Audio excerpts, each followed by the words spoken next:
Hello दोस्तों, आज हम पढ़ने वाले हैं समष्टि माइक्रो इकोनॉमिक्स पार्ट सेकंड। हमने पार्ट इसलिए लिखा है क्योंकि गाइस जो पेपर होते हैं बोर्ड के उसमें पार्ट 1 और पार्ट 2 आता है। पार्ट ए आता है व्यष्टि और पार्ट 2 आता है समष्टि। तो आज हम चैप्टर पढ़ने वाले हैं समष्टि अर्थशास्त्र का परिचय। ओके, तो इससे पहले हम बात कर लें कि हमारे ये पेपर में बोर्ड के एग्ज़ाम में 12th वालों के लिए समष्टि और व्यष्टि इन दोनों में से 40-40 मार्क्स का पेपर आता है। ओके, तो आज हम पढ़ेंगे चैप्टर 15। वैसे तो अगर आप SPD बुक की लेंगे तो उसमें चैप्टर 15 आएगा, और आप वैसे सरकारी बुक लेंगे NCERT लेंगे तो आपको चैप्टर ए ही मिलेगा, मतलब 1 मिलेगा। तो आज हम पढ़ने वाले हैं समष्टि अर्थशास्त्र का परिचय। तो आइए करते हैं बिना किसी देरी के वीडियो स्टार्ट। और गाइस, अगर आप वीडियो पर नए हो तो हमारे चैनल सब्सक्राइब कर लीजिए और घंटी प्रेस कर लीजिए, जिससे कि आने वाली वीडियो आपके पास पहुँच जाएगी। तो गाइस आइए शुरू करते हैं अब वीडियो। तो हमारे बढ़ते हैं समष्टि अर्थशास्त्र का अर्थ। तो ये समष्टि हम इसका अर्थ क्या है, इसको हम कहते हैं क्यों समष्टि।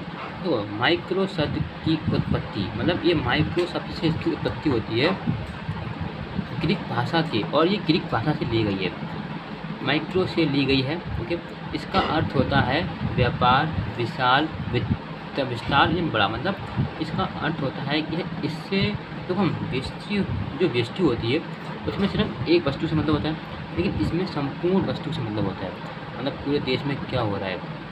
और जो व्यष्टि होती है उसमें अगर मान लीजिए आप यूपी में रहते हैं तो आपको सिर्फ व्यष्टि में यूपी के ही बारे में पढ़ना होगा, लेकिन इसमें संपूर्ण भारत में यूपी, मध्य प्रदेश, उत्तराखंड, हिमाचल सबके बारे में पढ़ेंगे, उसे कहते हैं। ये एक और सिंपल भाषा है इसकी। समष्टि अर्थशास्त्र में संपूर्ण आर्थिक क्रियाओं का अध्ययन किया जाता है। देखा, इसमें संपूर्ण अर्थव्यवस्था क्या आया क्या गया सब कुछ एक भारत के स्तर पर किया जाता है।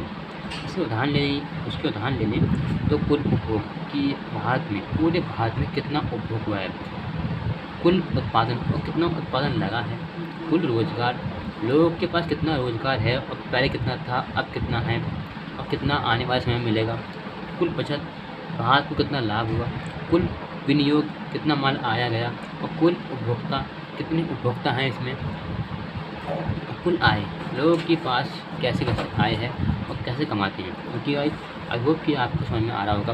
तो हम बढ़ते हैं इसकी विशेषताएँ। इसकी विशेषताएँ क्या होती हैं, तो गाइस इसकी समष्टि अर्थशास्त्र की विशेषताएँ, तो इसकी होती हैं चार मुख्य विशेषताएँ होती हैं। पहली होती है समष्टि उपकरण, दूसरी है समष्टि इकाई, समष्टि चर, समष्टि अर्थशास्त्र। गाइस ये टिक मार में पूछा जाता है कि समष्टि की विशेषताएँ कितनी होती हैं, और इसका क्वेश्चन भी आता है कि समष्टि की विशेषताओं को लिखिए और उनको उजागर कीजिए, उसके बारे में लिखिए। ओके, तो आइए हम पढ़ते हैं एक एक करके इनकी विशेषताएँ। हमारी पहली है समष्टि इकाई। ओके, तो देखिए समष्टि इकाई, समष्टि अर्थशास्त्र में समष्टि इकाइयों का अध्ययन किया जाता है। जैसे देखो इसमें क्या है, कुल उपभोग, कुल रोजगार, कुल बचत, इसमें समष्टि इकाई मतलब इसमें पैसों का ही लेन देन किया जाता है कि कितना उपभोग, कितना माल बना पूरे भारत में, और कितना रोजगार, लोगों के पास कितना रोजगार है, ठीक है, और कितना माल, कितना पैसा भारत को लाभ हो रहा है कंपनियों से, टैक्स के द्वारा, इसका क्या पता। अब पढ़ते हैं संपूर्ण अर्थव्यवस्था, ये भी एक इसका ही अंग है। देखो संपूर्ण अर्थव्यवस्था समष्टि अर्थशास्त्र में संपूर्ण अर्थव्यवस्था से संबंधित आर्थिक नीतियों का अध्ययन किया जाता है। संपूर्ण अर्थव्यवस्था इसका मतलब होता है कि पूरे भारत में अर्थव्यवस्था की, भारत के पास कितना रोजगार है, लोगों के पास कैसा रोजगार है, काम है या नहीं है, उसके बारे में उसका अध्ययन किया जाता है। अब बढ़ते हैं नेक्स्ट टॉपिक की तरफ। गाइस अब हम आ चुके हैं, तो अब हम देखिए एक क्वेश्चन आता है, ये क्वेश्चन 1 मार्क्स में आता है कि वितरण एक शब्द, हम वितरण को एक शब्द में क्या कहते हैं। ओके, ये टिक मार में आता है, खासकर क्वेश्चन आप ध्यान रखें। तो वितरण को एक शब्द में कहते हैं बांटना, मतलब इससे पता लग रहा है कि हाँ वितरण मतलब लोगों को बांटना। ओके, तो अब पढ़ते हैं समष्टि चर। समष्टि चर का मतलब होता है इसे छोटे छोटे कणों में बांटना। मतलब समष्टि अर्थशास्त्र में समष्टि चरों का अध्ययन किया जाता है। राष्ट्रीय आय, राष्ट्रीय विनियोग, मतलब जो हमारा राष्ट्रीय है उसमें कितना आय हो रहा है, एक लोग के पास कितनी आय है, 10 के पास कितनी आई है, 100 के पास कितनी आई है, उसका ही लेखा जोखा होता है।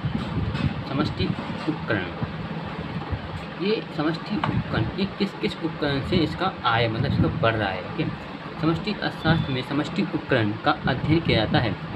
जैसे एग्जाम्पल राज्य कोष, मतलब सरकार लोगों को कितना कोष दे रही है। ऐसे आजकल सरकार मोदी सरकार है वो किसानों को और गरीबों को फ्री में अनाज बांट रही है, उस हिसाब से इसका भी काम होता है।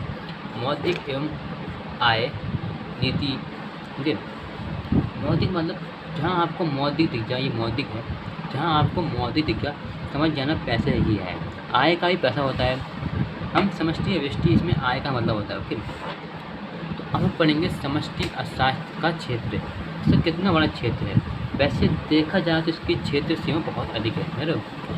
इसका पहला क्षेत्र है आय एवं रोजगार का सिद्धांत। इसमें इसका सिद्धांत, इसका मुख्य सिद्धांत है कि आय, लोगों के पास अच्छी इनकम हो, खाने के लिए भरपेट खाना हो और रोजगार हो, इससे लोगों का भारत का विकास हो, लोगों का विकास हो। दूसरा सामान्य कीमत का सिद्धांत, लोगों को उसकी उचित माल पर उचित कीमत पर उनको वस्तु दी जाए।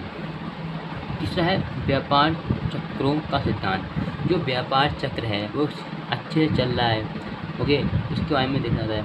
आर्थिक विकास सिद्धांत, लोगों के पैसे से विकास हो रहा है नहीं हो रहा है, लोगों के पास खाने के लिए पैसे हैं या नहीं हैं, लोग कैसे क्या जी रहे हैं, कितनी आय कमा रहे हैं भारत में लोग, गरीब लोग, अमीर लोग हिसाब से है। फिर है वितरण का सिद्धांत, मैंने कहा था आपको वितरण मतलब बांटना, तो सरकार अनाज बांट रही है वैसे बांटना। अब हम पढ़ेंगे समष्टि अर्थशास्त्र का महत्व।